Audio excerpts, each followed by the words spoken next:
Let me also add that the Upper West region has the poorest network, road network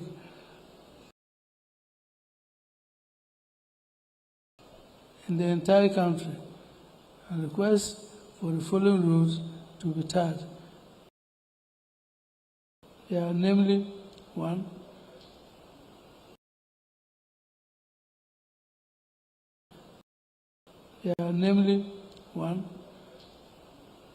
The Sabuli Hand Tumu Road, the Sabuli Hand Tumu Road, the Kajupere Wahabu Tumu Road, the Kajupere Wahabu Tumu Road, the Wad Dormo Wishau Road, and more importantly, the Wa Kumasi Road, as mentioned earlier. Your Excellency, since the majority are peasant farmers and depend solely on seasonal rains, we are pleading with you to revisit the irrigation policy of the Northern Ghana, which was initiated in the early 1980s by His Excellency, the late Dr. Hilary Mann, and later by his President, Nana Akufo-Addo. And when these are revisited, it will certainly increase agricultural production in the region and food security at large. In conclusion, we, the chiefs and members of the Upper West Regional House of Chiefs, wish to commend you and your government, and also thank you for putting smiles on the faces by commissioning the office complex of the Upper West Regional House of Chiefs. However,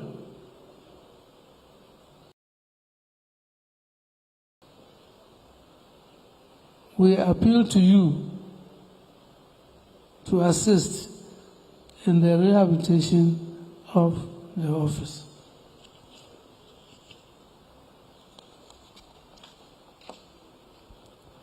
Your Excellency, we wish you success in your presidential ambition. Once more, we welcome you to the region, and we wish you and your entourage a successful and happy stay here. God bless our homeland, Ghana. Thank you.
Thank you, Registrar.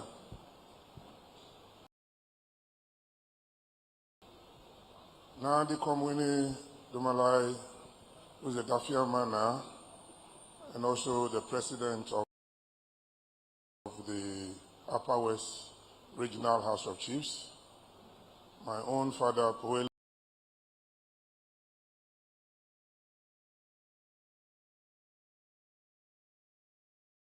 Cabo III, is also the Paramount Chief for Laura and the Vice President of the National House of Chiefs,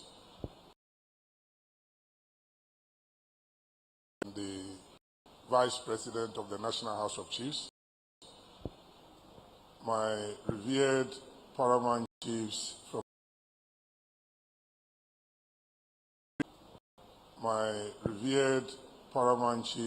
from the Upper West, I greet you this morning.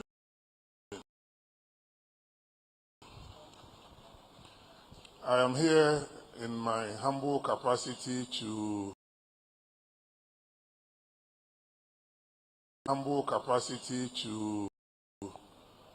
have some few remarks before my boss, the Vice President,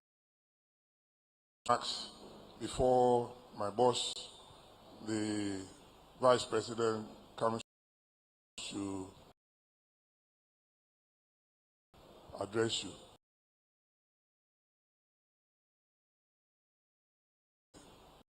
Vice President comes to address you. First of all, let me apologize sincerely for the delay in coming to meet with the House members. Indeed, he insisted we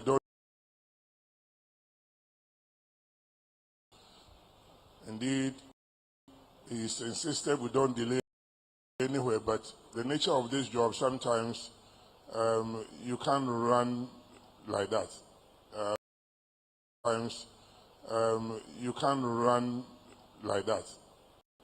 You got to pay attention and listen.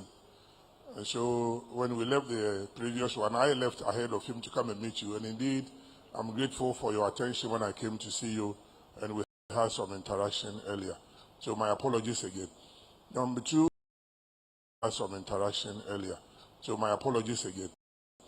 Number two is also to thank you sincerely for your time.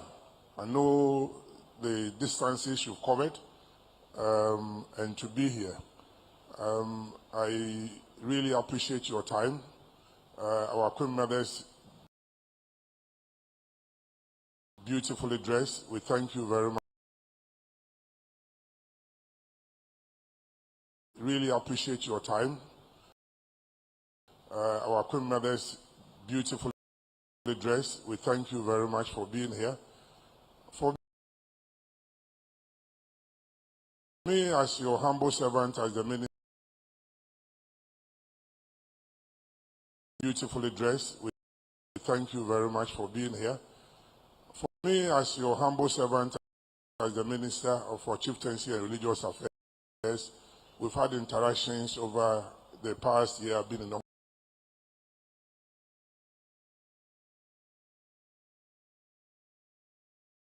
office, and I can tell you that there are prospects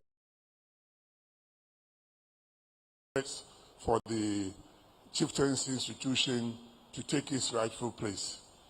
Indeed, with my boss coming,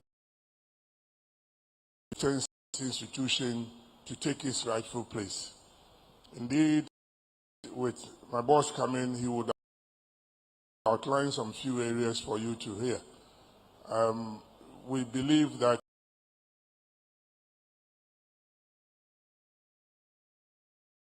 he would outline some few areas for you to hear. We believe that running this country needs your involvement and your engagement. And so he will touch base with some of the pertinent issues that confront the House. But for my job, simply to introduce him, we've come as a group with your own son to the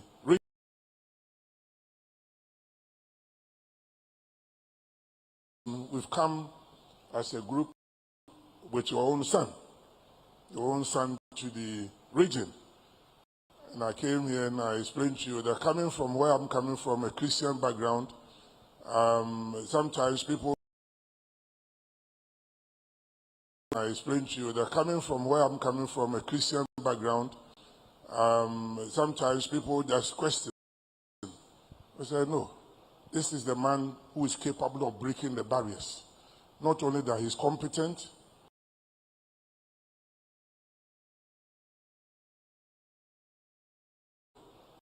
this is the man who is capable of breaking the barriers. Not only that he's competent, he's sincere, he's honest, and to the next level of Ghana, we need such a person. And that's how some of us, we've committed to his cause.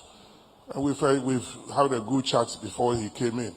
So this time, it's not a long speech, but I humbly would want to call on my boss, the flag bearer of the New Patriotic Party.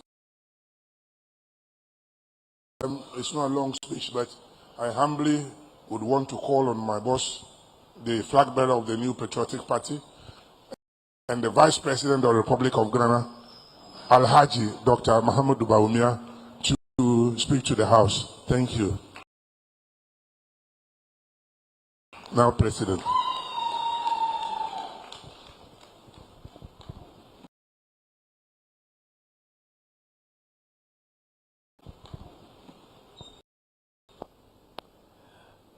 Thank you very much. Now, President, now Vice President, very much.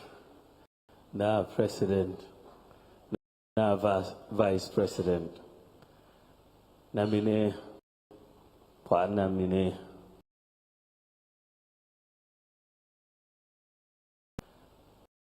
Namine, Namine, a distinguished delegation that I've come to the House with.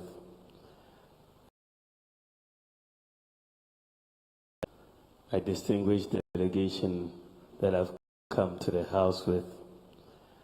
I'm most privileged and most honored to have the opportunity to be here,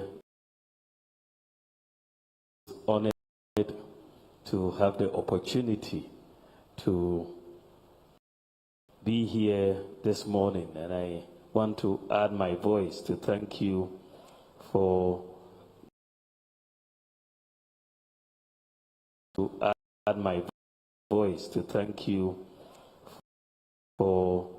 making the time to meet with me this morning and my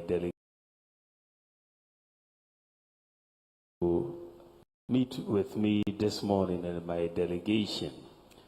I arrived in the Upper West region yesterday as part of my campaign tour. Of course, whenever I come to the Upper West region, I'm coming home. And so I tour. Of course, whenever I come to the Upper West region, I'm coming home. And so as always a pleasure, Upper West region, I'm coming home. And so as always a pleasure to be here. And when I say I'm coming home, there are two pleasure to be here. And when I say I'm coming home, there are two parts of that homecoming. First of all, I'm coming home because I'm coming to the north. Homecoming. First of all, I'm coming home because I'm coming to the north. I'm coming to see my fathers, my mothers. I'm coming to see my fathers, my mothers, my brothers and my sisters here. My brothers and my sisters here back home. I'm also coming home because politically,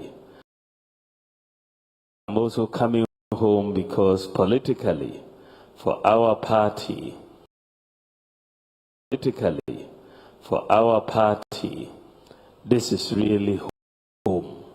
This is the heart of the northern people, really home. This is the heart of the northern People's Party that was formed by SD Northern People's Party that was formed by SD Dombo, by Abai Fakabo, Momoni Dimbie, Jatokali,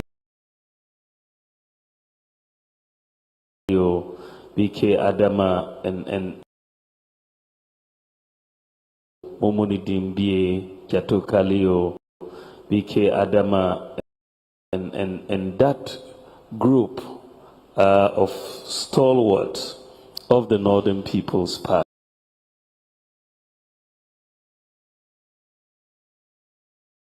group of stalwarts of the Northern People's Party in those days, the of the Northern People's Party in those days. The heart of it, interestingly, was from the Upper West region. The heart of it, interestingly, was from the Upper West region. And so when I come back home, and so when I come back home,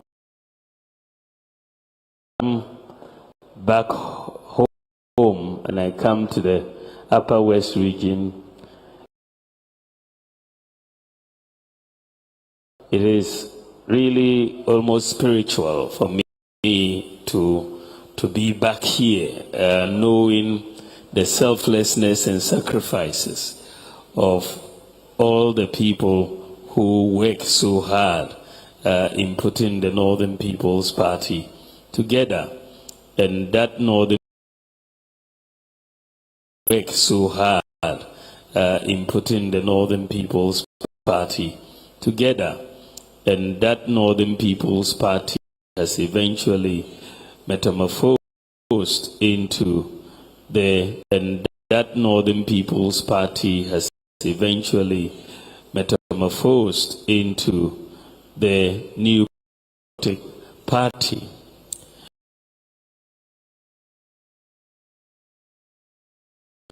The New Patriotic Party. But however, notwithstanding the fact that the genesis of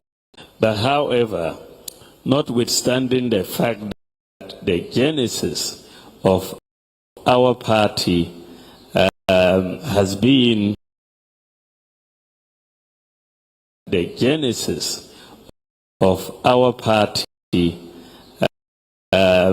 been the Northern People's Party.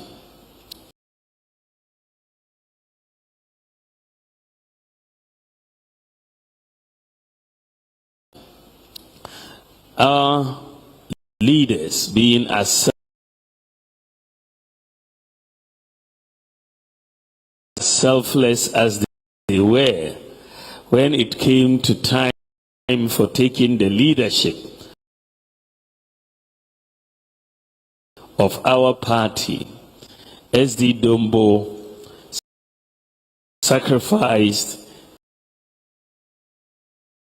and gave it to Professor Busia. And that has been how everything has been going. Everything has been going since that time. That time when he gave up the leadership which he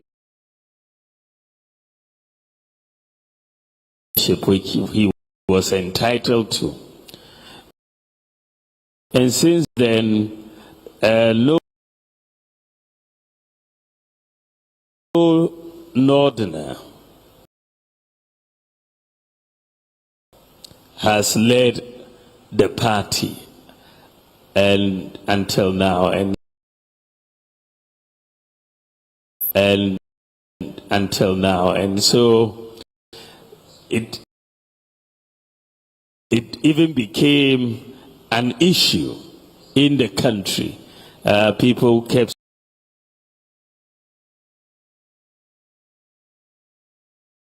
saying our party was an Akam party.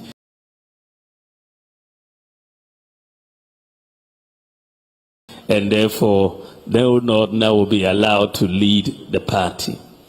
However, I made a bid for the leadership of the party last year. And when I made that bid, there was a lot of skepticism. People were saying, how do I think that the MPP would allow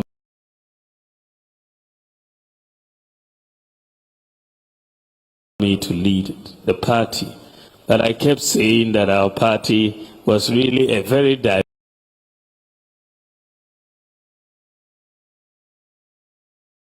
party, and I believe by the grace of God,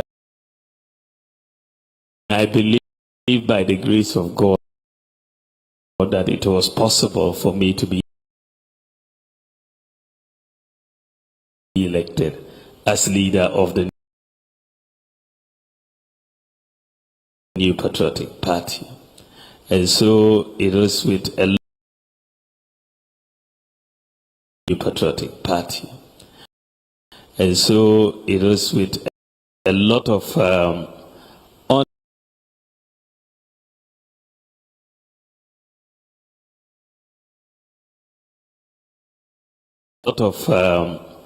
honor that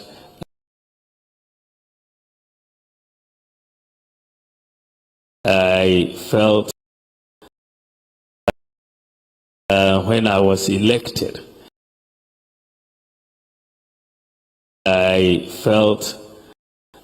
When I was elected to lead the party in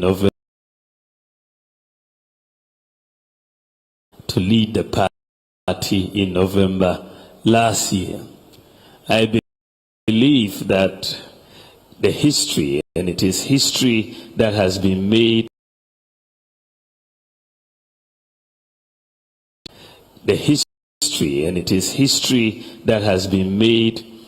for our party to elect the first leader from the North.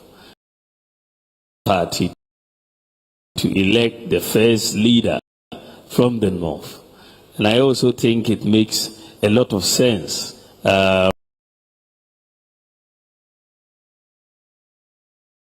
I also think it makes a lot of sense. And I am standing essentially in the stead, and I am standing essentially in the stead,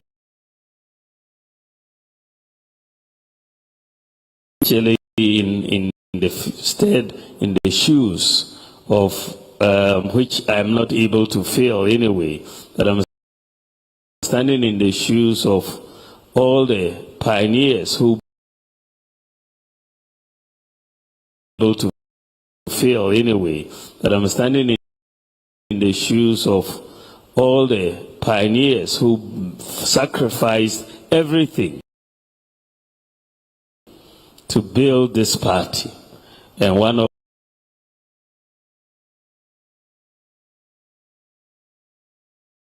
of their sons is now leading this party. Their sons is now leading this party. And so I am thanking all of you because I came around. So I am thanking all of you because I came around when I was seeking the leadership and asked for your support and your prayers. And you did give me your blessings. And so, for your support and your prayers. And you did give me your blessings. And so, yes. And you did give me your blessings. And so, notwithstanding all the challenges, I was successful. And now so, notwithstanding all the challenges, I was successful. And now I am campaigning, starting my campaign across the different regions of Ghana. I'm moving across the different regions of Ghana. I'm moving across quickly. The Upper West region is the 11th region that I have visited. And so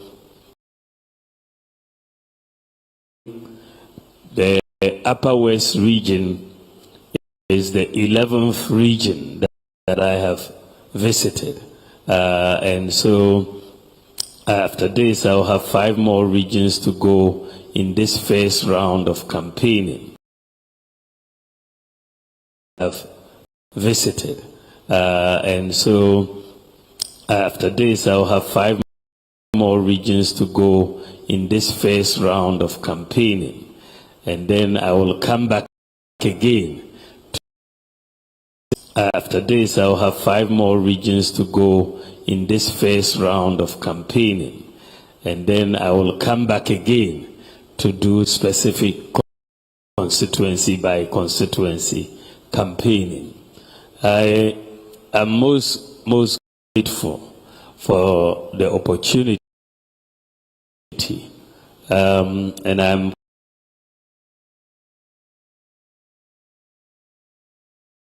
coming to the Upper West region, and you as the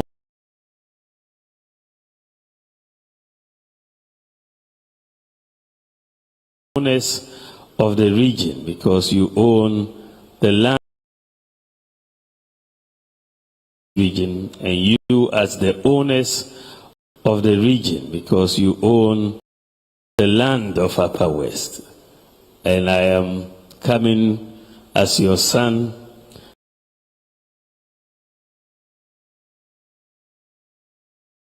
to seek your blessings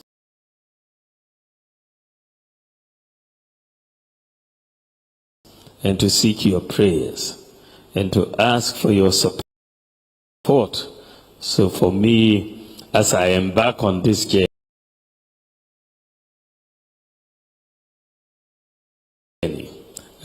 to win the presidency of this country, I believe that as vice president of this country, I believe that as vice president, within the very limited confines of the authority of a vice president, I believe that I have been able to do confines of the authority of a vice president. I believe that I have been able to do a lot within my limited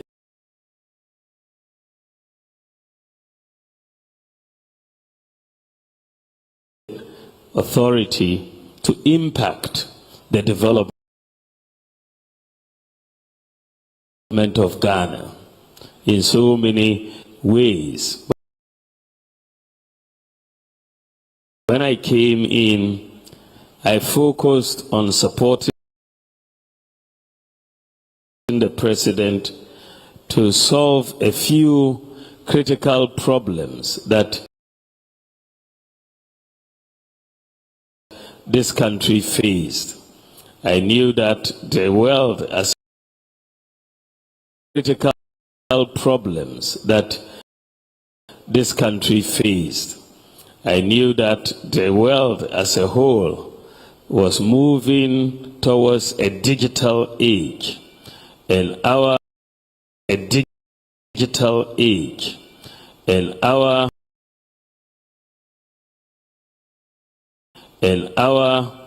country could not be left behind, that we needed to be participants in the digital age, otherwise we'll be left behind. To be participants in the digital age, otherwise we'll be in the digital age, otherwise we'll be left behind. And the digital age is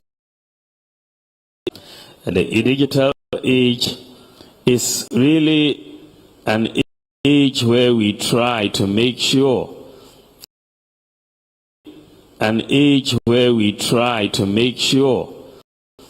that the digital technology comes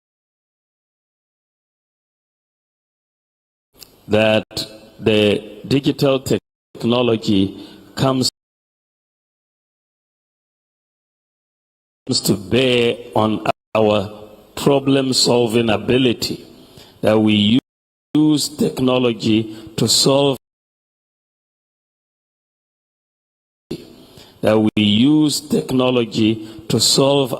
our problems. And so when I started as vice president, I was focusing on some of these areas. So for example,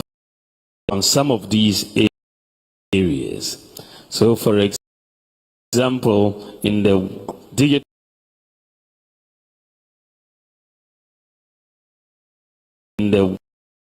digital transformation of all countries in the world, everybody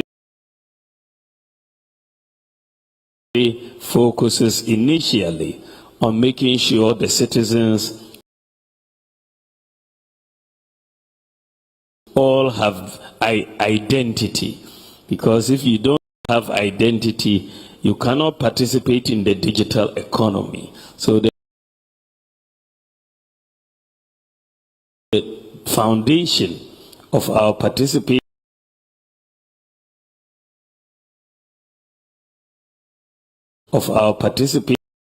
in this global digital economy is to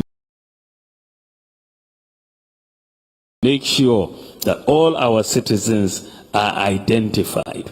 And that is why I focused on the issuance of the Ghana card. And today you have about 17.6 million Ghanaians, about 17.6 million Ghanaians who have been issued with the Ghana card. And we are now going to go into the schools to do the school children.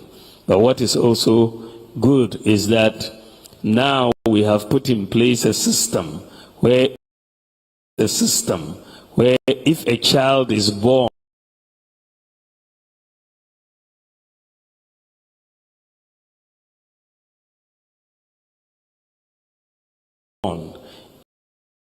in anywhere in the Upper West region today, and you take that child for weigh-in,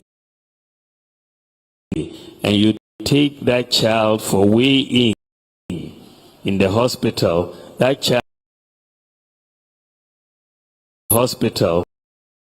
child will also be given a Ghana card ID and a birth certificate ID at the same time. So the Ghana card is given us this unique ID, and with it we are able to solve a lot of problems, because everybody is uniquely identified.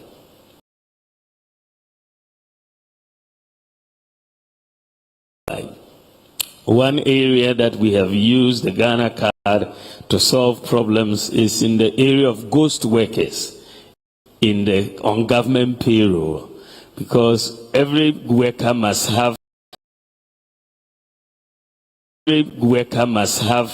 a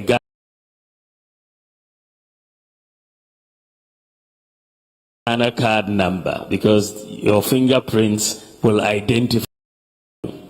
And so we require that every government worker on payroll must be related to the Ghana card. Once we did that, we were able to get a lot of ghosts out of the system, because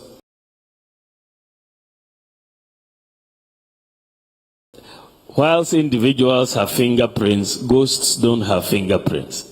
So once we ask for their fingerprints, they all run away. And their fingerprints, they all run away. And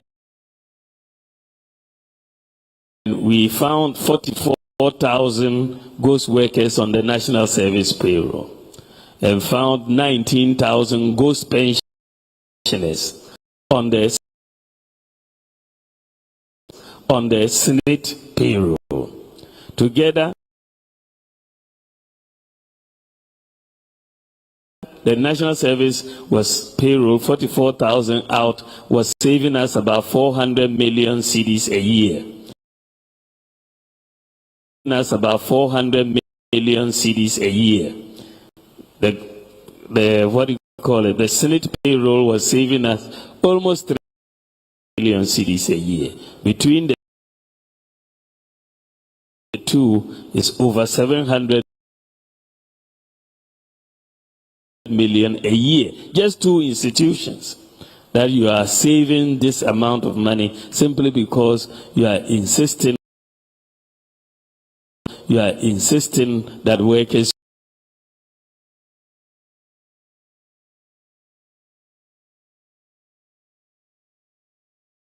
use the Ghana card to identify themselves. So this problem of ghost workers that has existed with us since independence is now solved.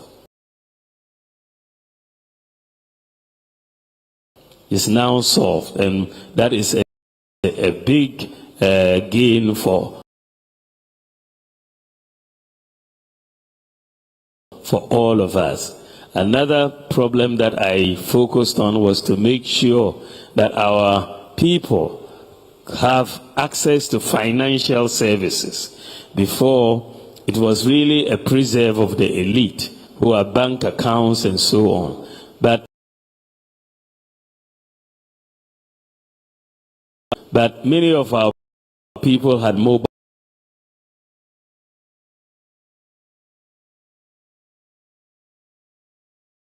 money accounts. The only problem was that the mobile money was, you could only transfer money within the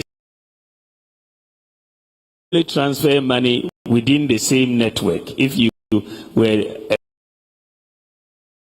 a Vodafone customer, you can transfer to someone who is also Vodafone. If you are a MTN customer, you can transfer to someone who also is MTN. But I think that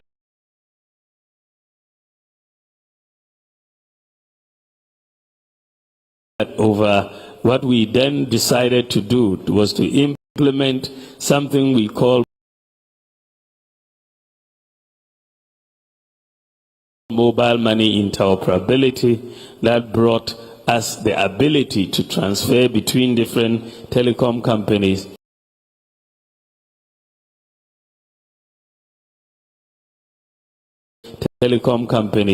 as well as between the Momo account and the bank account.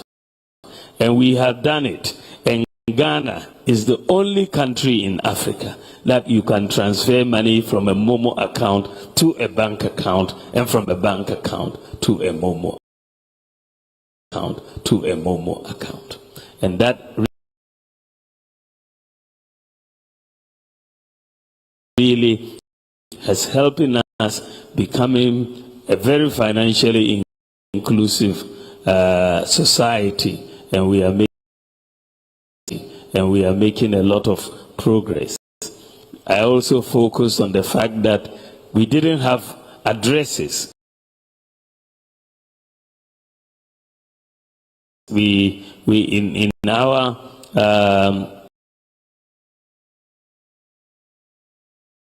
country since independence, the address system was very limited, and you needed a new address system in Ghana. Otherwise, if you are going to visit somebody, then it has got to go to the Wachi Sela and turn to the right, and the Blue House and turn to the left. That was the nature of address, directing people. But we brought in a digital address system, and that means there's no village or town. There's no village or town that you can go to and you will not find an address. And that is something that we have also done. Another thing that I have focused on is to make sure that our hospitals are the patient's records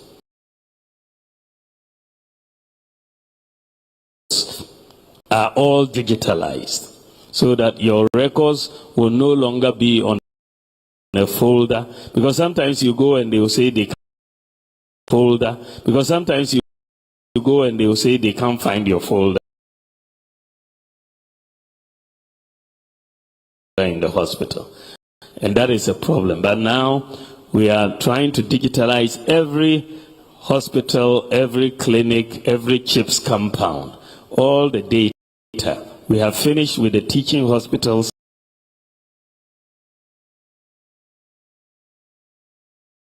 We have finished with the regional hospitals. We have finished with the district hospitals. By the end of next year, we'll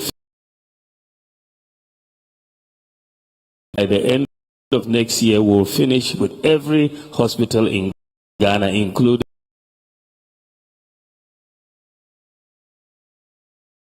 the CHIPS compounds, which means that if they transfer you from Laura or from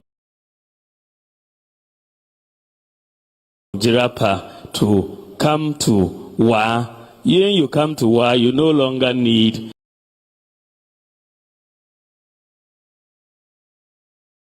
your folder to bring it along. You just give them your ID and they'll tap it, and your data,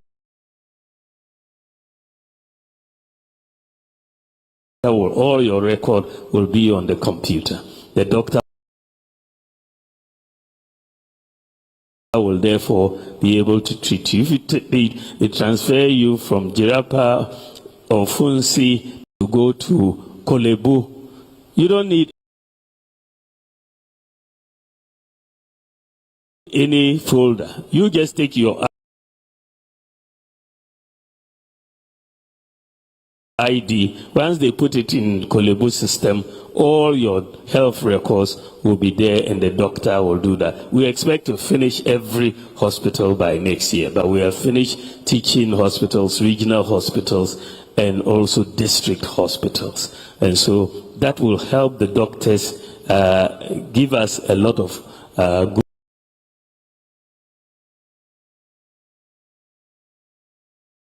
good treatment across. Today too, because of digitalization, you can buy your electricity on credit, you can enroll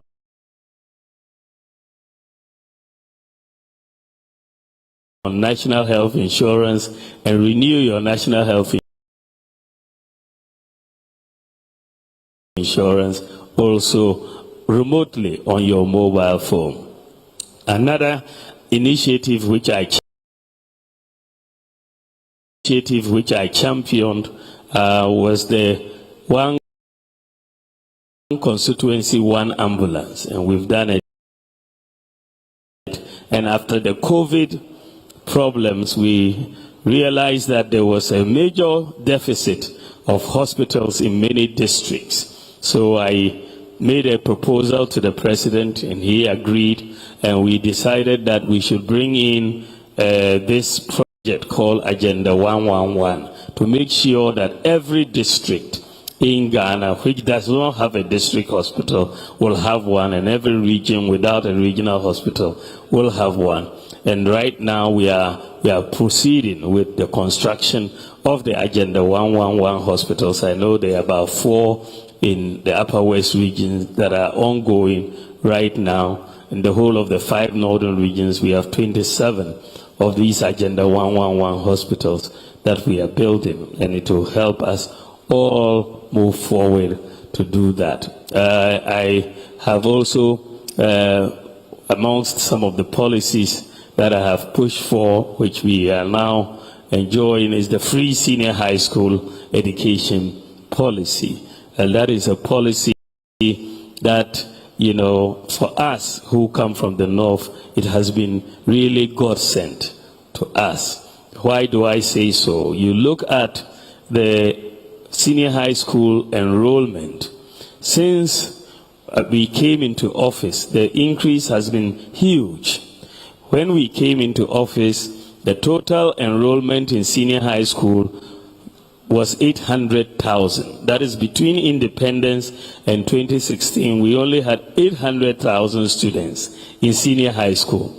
But in the last 7 years, between 2017 and 2023, we have increased the number of students in senior high school from 800,000 to 1.4 million.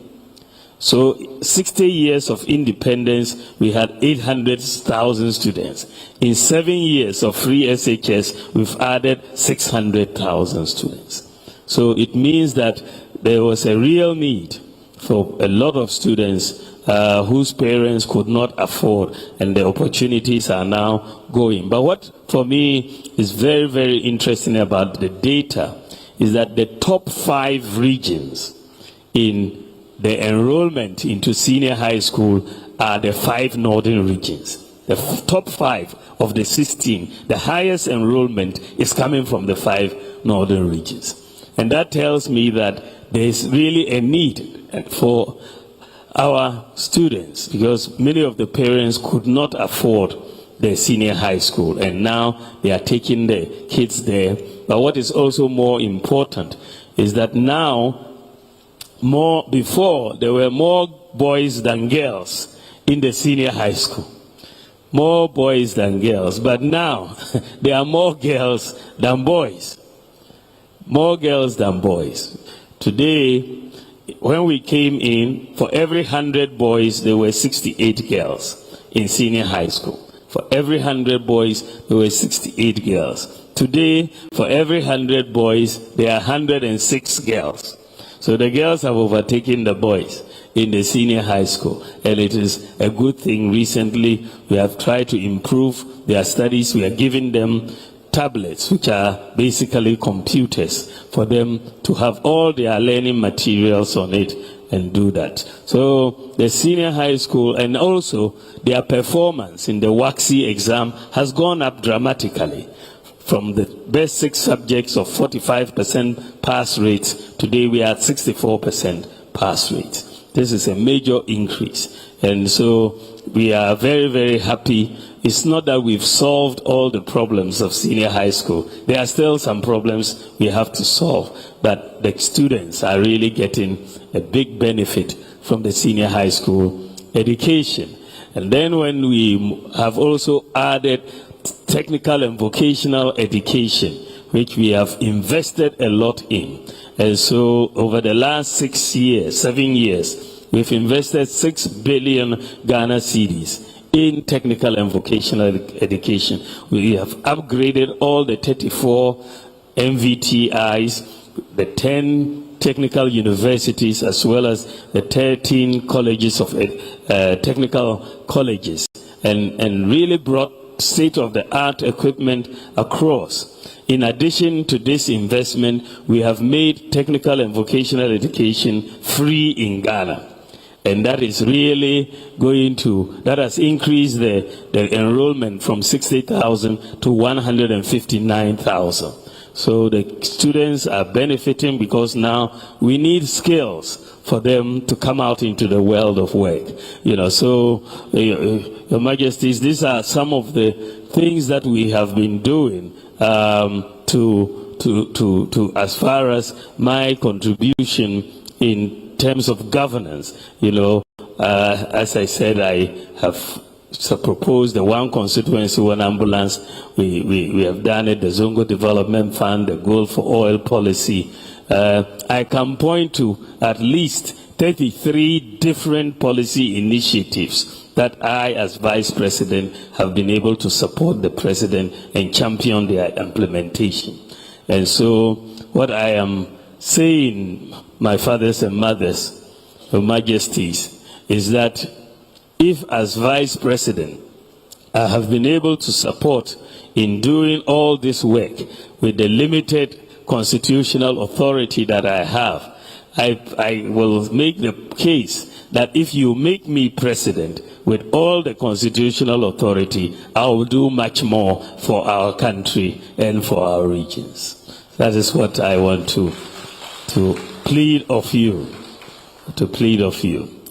I have a lot of ideas that I want to bring to change what we are doing. A lot of ideas. I know that the projects that we've executed and completed in the Upper West region, there are about 531 projects that we've done so far in the Upper West region. But I take a lot of point in the area of roads that we really need to do a lot more in the area of roads. And that is going to be done. Before the end of this year, fingers crossed, the Sunyani all the way to Wa, the road, I think we are going to see some major improvement in this major road. I've been talking to the Minister for Roads about this major road that is coming all the way from Sunyani to Wa. And I want to see a dramatic improvement. Not only just quota, I want to see asphalt all the way. Asphalt all the way. So this is something that I'm expecting to be done, not after the election, but before. Before the election. I don't want to say, vote for me and I'll make it happen. No, I want to say, I want it to be done so that you will see that it is done before we even get to the election. So we are going to do it. There are major roads, to Mochichulga is another major road that is, my father, the Tumukuro, keeps, reminding me of every time we meet. And it is something that is also something that we need to work on. So there are quite a few roads, even though we've done some roads, but there are some critical roads that we need to get done in the region. And I also believe that if God gives me the opportunity, the Kamba Dam irrigation project is something that we really need to get done in here. My major focus, if I can talk a little bit about my vision, my major priority in terms of development in this country is to focus on agriculture. Is to focus on agriculture because we have a comparative advantage in agriculture. So far, we have focused largely on small-scale agriculture, but I believe that we need to change and focus on large-scale mechanized agriculture supported by irrigation. That is what will change and transform our country. So I am going to really put in the resources in agriculture so that we can farm the produce and process the produce here. process the produce, whether it's in our share trees or our rice or our maize or any soybeans. We can farm and process the produce here. So I want us to focus on agriculture. The other thing I want us to do is to orient or change the way we generate electricity. And we have already started something in the Upper West region. But I want Ghana to move away from using fuel to generate electricity, which we import, to using solar power, which God has given to us for free. Solar power in our generation mix can reduce the cost of electricity by at least 50%. So I want, over the next 4 years, God willing, when I'm president, to bring about an injection of 2,000 megawatts of solar power in our generation mix. And for us to generate that type of solar power, you need the land for the panels, and most of that land will have to probably come from the north, because this is where we have the sun and we have the land. So that, and not only should we generate the solar panel power in that way, because of the vast number of solar panels that we are going to need, we need to set up the factories here to manufacture the solar panels rather than importing the solar panels. So that will also create a lot of jobs, and we can export also to West Africa. We don't only have to use the panels in Ghana. So that is where I think we need to change the way we are doing things. We are also going to, my major focus also is to reduce the tax burden on Ghanaians. I want us to change the tax system. I want us to move into what I call a flat tax regime. So a regime which is simple to understand by individuals and businesses, is transparent, and it's easy to comply with. It's like the way we pay tithe in church. If it's 10%, it's 10% for everybody. And that is very simple to understand. I want to change our import duty regime. At the moment, a lot of people bring goods in, not through Tema, but they take them through Lomé.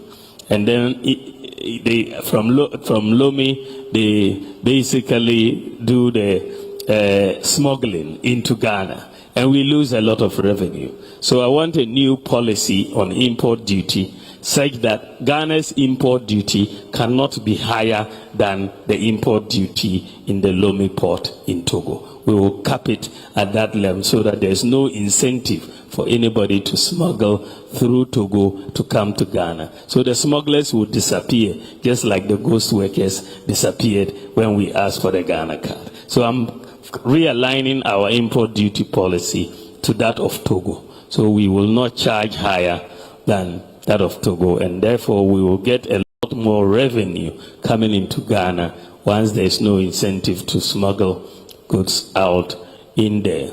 I also believe that we need to have a much closer partnership with the chiefs.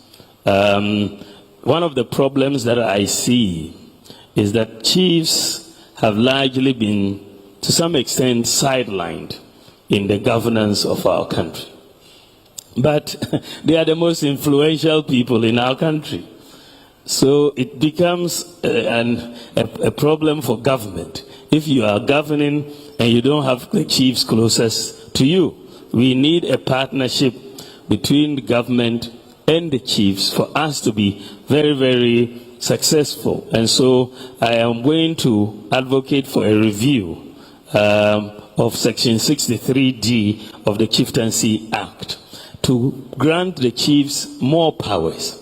You know, because sometimes even summoning people to the palaces, the issue of the power to do so arises. And so we have to look at giving the chiefs some more powers to be able to exercise their duties effectively and help government. A lot of cases don't need to actually get into the courts. Many of the palaces can solve many problems given the right authority. But I know that to ask you to do that, we need to also resource you in the palaces to be able to do it. My manifesto committee on chieftaincy has come with a recommendation which I am going to fully endorse, which is saying basically that we need to review the allowances that we are paying to the paramount chiefs. That is to increase it what they call living allowances. Then we have to also pay the divisional chiefs and pay the queen mothers so that the whole institution can help government.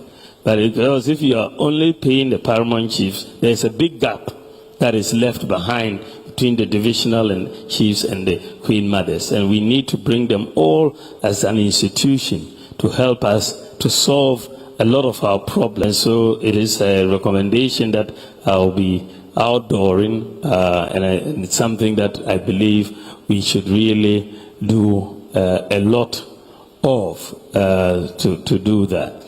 One of us, we believe that the chiefs can help us a lot is in the area of mining. You know, as you know, we have a lot of gold and other minerals. Ghana has 7 gold belts all the way from Axim Winneba belt to Laura Nangodi belt. Such a huge amount of gold resources. But right now, we have issues with a lot of small-scale miners, galamsey issues, the destruction of the environment, and so on. And I want us to re-look at the whole licensing regime and the supervision regime of the small-scale miners. I think we need to license them to give a lot of community mining schemes so that we can supervise them, provide them with equipment. But the licensing at the district level and the chiefs must be part of the district mining committees in providing the licenses, because you know the people in these areas better than anybody else, so that you are part of the whole process. We'll set up a minerals development bank to help provide financing for the miners to be able to do. And if we were able to organize it properly, I believe we will do a lot better for this country and keep the resources in Ghana rather than take them abroad all the time. We are also focusing beyond that on tourism, on the creative arts, on our pharmaceuticals, our digital economy. I believe that the youth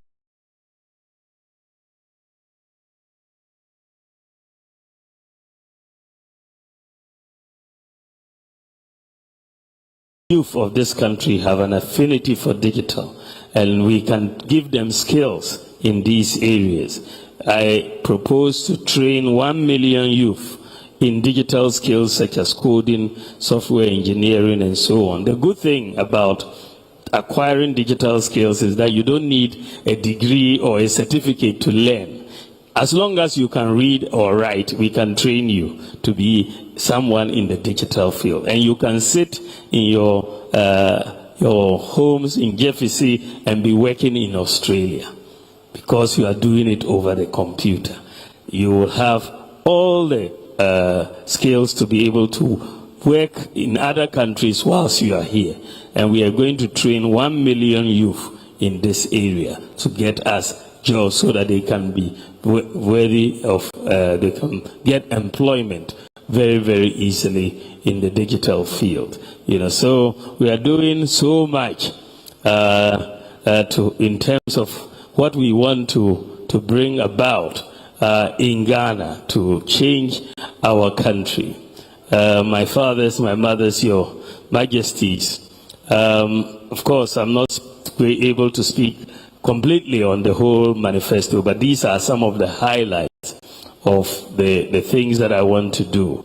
I want to make a comment on LGBTQ plus. LGBTQ plus, which I know has been a subject of conversation in this country. And I want to give you the assurance that our traditional values are not compatible with LGBTQ plus. And I will never stand for it. I will never allow it. Not today, not tomorrow. Our traditional values don't allow it. Our religions don't allow it. Christianity, the Bible doesn't allow it. Islam, the Quran doesn't allow it. And our traditional religions also don't allow it. So it's no, no, no across all the divide. So no matter what the consequences are,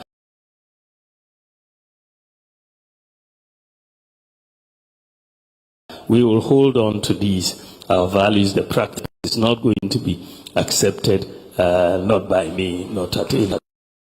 So we are going to hold on firm on this matter. As I keep saying, this election is a very unique election. The nature of this election has never happened in Ghana. This is the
first time that you are going to have two main candidates for an election, both coming from northern Ghana.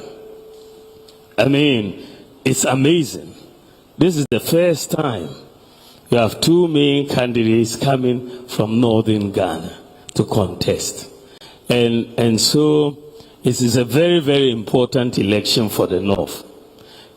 We will get a president. That is clear, because the two main candidates are coming from the North. But the question is, which of the two can do the job? Which of the two can do the job? I have told you the sort of things I've done as vice president. I can list 33 different things as vice president that I have been able to do to make a lot of changes. My opponent as vice president cannot list one, even one. So the score is 33-0.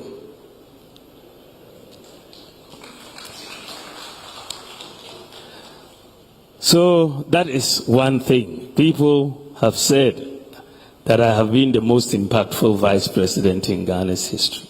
So my record speaks for itself amongst your two sons. I can do the job.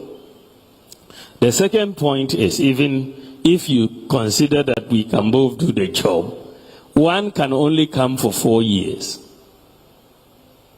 and is gone. I have the opportunity to come for 8 years.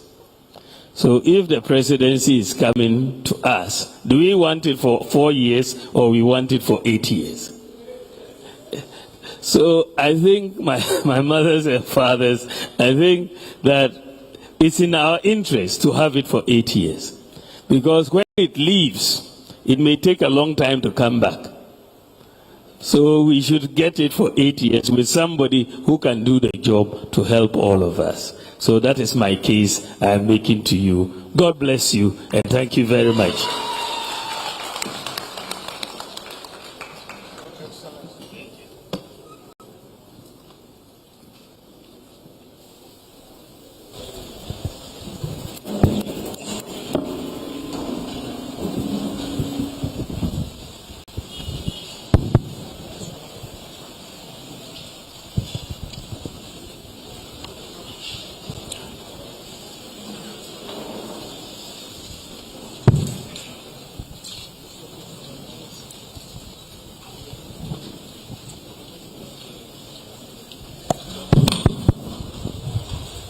Thank you very much. Could we give your son a round of applause for such an excellent presentation? Thank you. At this point, now President, now Vice, Namine, Pognamine, we would like to take a few questions and suggestions that you may have for your son as he embarks on this journey. We are hard pressed for time, unfortunately, because of this upcoming event in Persi. So we would like to limit our questions and suggestions to 3, and then we can proceed from there. So, Registrar, if there are any, we are ready to take it at this point. Thank you.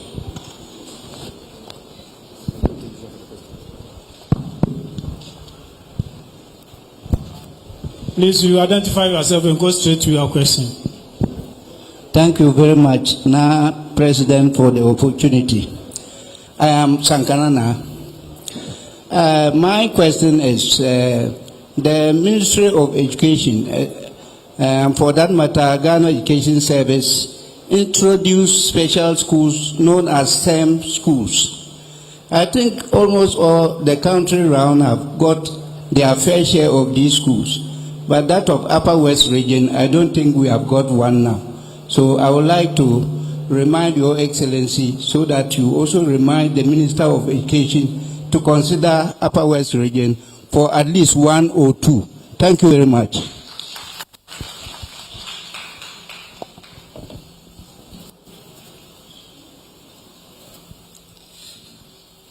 Thank you, now President. Oh, sir. Chief, if you could sit down, it's okay. Thank you. Go ahead with your question, but just sit down and ask the question. I would prefer to stand. Okay.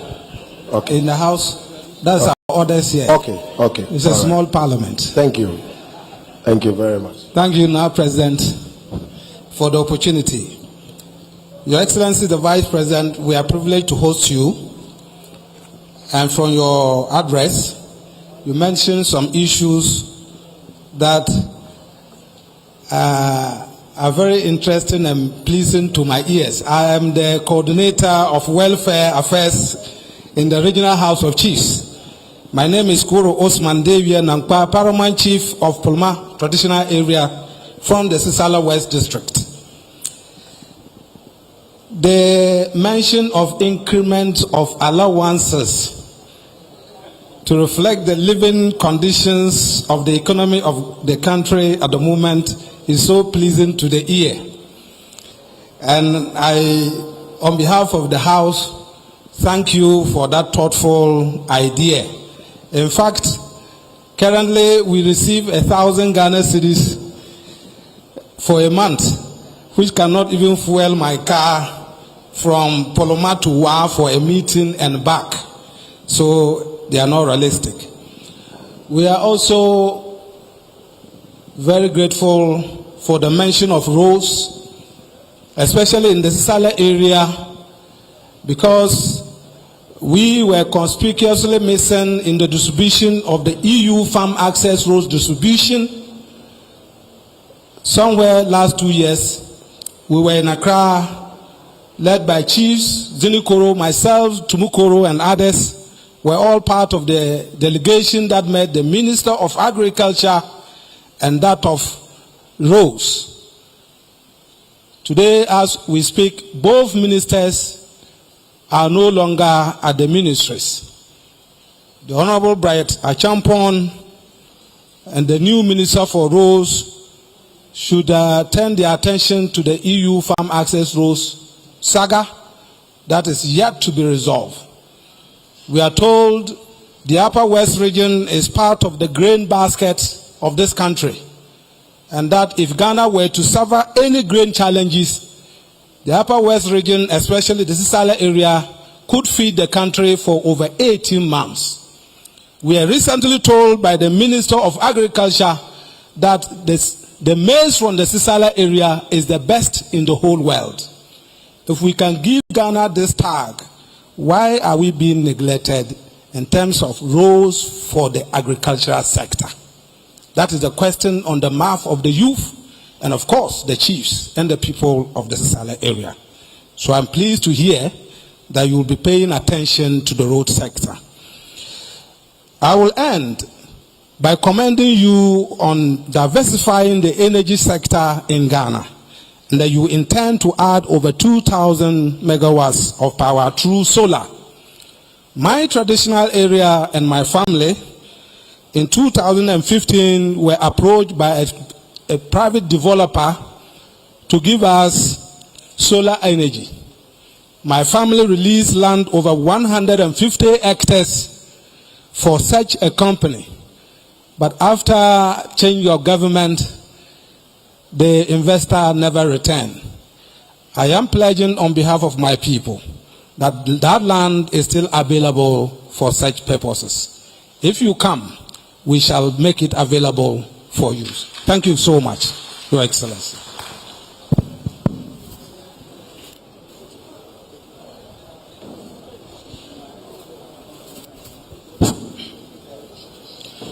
Now, President, His Excellency, Vice President of the Republic of Ghana, presidential candidate of the new Patriotic Party. I have 3 concerns. One is about the free senior high school. It is a laudable policy, fantastic policy. When it was launched in 2017, most of these members of the House applauded it. You talked about tablets for students in free senior high school. In fact, we are grappling with discipline in most of the senior high schools.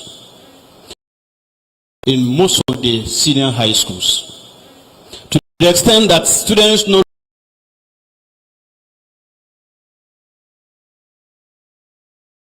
no longer listen to their teachers. They rely on leakages. And so the ban on the use of mobile phone, which is still in force. Yet, some of these students manage to get leakages, rely on them instead of relying on their teachers and their capacity to study and pass very well. Those of us on this part of the country, we are brought up with honesty, sincerity, and that is why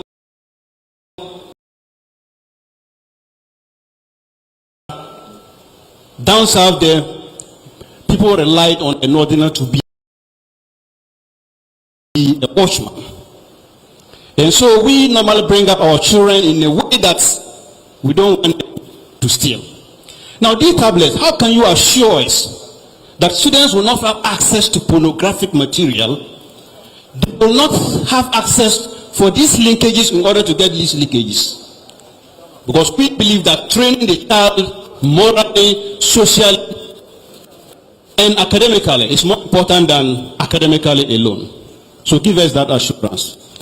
My second concern, His Excellency the Vice President of the Republic of Ghana, it's about the roles which now President referred to, and also you also referred to it.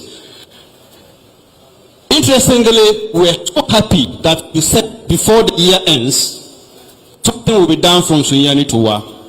I plead for you to extend it to Hamelin. Now, if you look at the level at which the road is damaged, not because of our vehicles, but because of foreign vehicles, mostly the landlord countries, Niger, Burkina Faso, Mali, and the rest, they are damaging our roads. Now, there was a road toll which has been taken up, I don't know for whatever reason. But I think that these people, the way they are damaging our roads, something must be done, at least about this road toll, for the government of Ghana to get something in order to maintain the roads. My third point was the very last point you made. For us, we are fathers. The two of you are our sons. Whoever wins the presidency, we are happy. However, I want to advise that you are brothers. The use of intemperate language should be avoided. Campaign on your policies and what you can do for Ghanaians, and see each other as brothers. Thank you very much. Thank you very much. I think we'll take the answers. Oh, sorry. To the Thank you very much. Traditional area. Thank you. Thank you very, very much for those questions. I think the first question had to do with STEM schools and the fact that we don't have a STEM school in Upper West region. I think that is, in fact, the case. The STEM schools have just been started, and of course, every region will have a STEM school. But I think that so far, we've had STEM schools in 6 regions out of the 16 regions. So far, they are in 6 regions. So we will continue to build the STEM schools, because that's really what we want to help our children with. Every region must have a STEM school, and I think that is where we want to go. But so far, we have STEM schools in 16 regions, and 6 regions out of 16, and I think that is the issue that we are going to. So Upper West will definitely get a STEM school. We are going to, and of course, I know that you've talked about the allowances to the House of Chiefs, the divisional, and so on. This is something that we are taking seriously, because 1,000 CDs is difficult. So I think that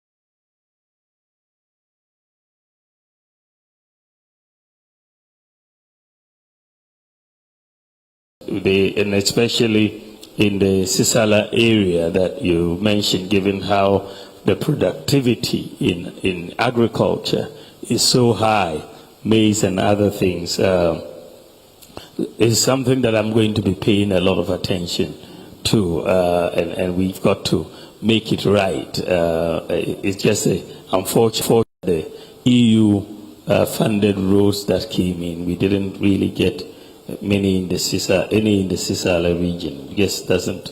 We'll have to take another look at it. I agree with you that in terms of our schools, discipline is a very, very important issue, as you have said. But I want to assure you that the tablets are very controlled. Even remotely shut off each individual tablet, can be shut off, and their use cannot be beyond what is on the tablets. So you can only go beyond the tablets and go and try to do things outside the confines of the tablet. So there's no worry that they are going to be using the tablets for other purposes other than educational purposes. All their textbooks are on there, their lessons and so on, notes, past question papers, and so on. So we were very aware that there's got to be some discipline in the use of these tablets. So they've been designed, and even if somebody steals the tablet, it will be useless because you can only use it in senior high school, and if it is reported, it can be shut down remotely, and that tablet wouldn't work anymore. So I think that we are very much cognizant of the problem of the tablets. The roads, again, very, very important. The road tolls discussion is taking place as we speak, and so we may hear something about that. So I think it's very, very, and then finally your advice. I think you are very right in terms of the contest. It has to be peaceful, it has to be devoid of intemperate language and all of that. But that is generally just my nature. I have respect for everybody, and I have respect for all my elders. I see this contest as a contest of ideas. Just present your ideas, and your opponent will present their ideas and explain your ideas. So I don't do insults, I only do ideas and make my point. So I think that that should be the case for all of us who are in the contest, to make sure we maintain the peace and lower the tension in terms of the election.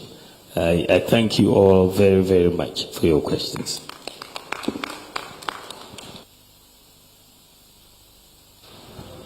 Thank you very much, His Excellency. Mr. Registrar said there was a presentation from the Regional House of Chiefs that was to be made to His Excellency. Right after the presentation, we would like the pleasure of the chiefs to have a group picture with the flag bearer and a closing prayer subsequently. Thank you. Your Excellency, members of the House, honorable ministers, Upper West Regional House of Chiefs has a presentation for His Excellency. When the following commanders, Gole, Busa, Sen, and Dafama Pogna to come and do it quickly for us, for time's sake, please.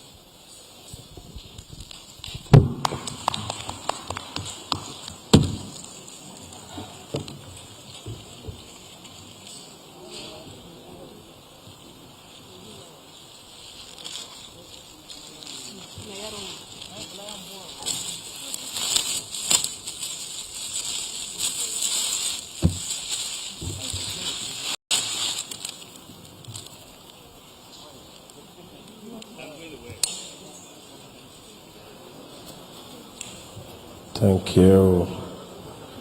This